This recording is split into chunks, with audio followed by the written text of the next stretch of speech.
Oats line নাকি electrolyte drinks, 6 টাকা দামের স্যাশে থেকে 500 মিলি ড্রিঙ্কস, নাকি 60-70 টাকা দামের 500 মিলির কোনো ইলেকট্রোলাইট ড্রিঙ্কস, আপনি কোনটি প্রিফার করেন? আজকের ভিডিওতে জানবো গুণগত দিক থেকে দুটির পার্থক্যই বা কোথায়, নাকি দুটিই সেম। বর্তমানে ইলেকট্রোলাইট ড্রিঙ্কসের চাহিদা ব্যাপকভাবে লক্ষণীয়, কিন্তু অনেকে এটিকে সাধারণ সফট ড্রিঙ্কস ভেবে দেদারসে খেয়ে থাকে, যেটি একদমই ঠিক নয়। এতে উপকারের বদলে হিতে বিপরীত হতে পারে, তাই এর সঠিক ব্যবহার জেনে রাখা আবশ্যক।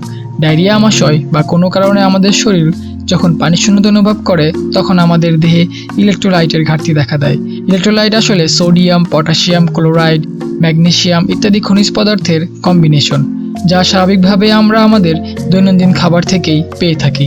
তাই একজন স্বাভাবিক সুস্থ মানুষের আলাদা করে বাড়তি ইলেকট্রোলাইট নেওয়ার কোনো প্রয়োজন নেই। এবার আসা যাক ওটস লাইন এর কাছে।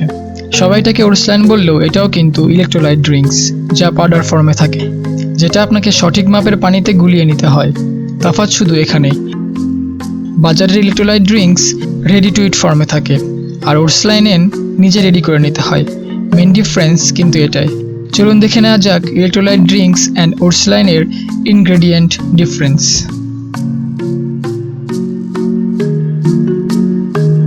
দেখা যাচ্ছে দুইটার মেন ইনগ্রেডিয়েন্টস সেম, তফাৎ শুধু ইলেকট্রোলাইট ড্রিঙ্কসে flavour, sugar and food colour থাকে, যা ওটস লাইনে থাকে না।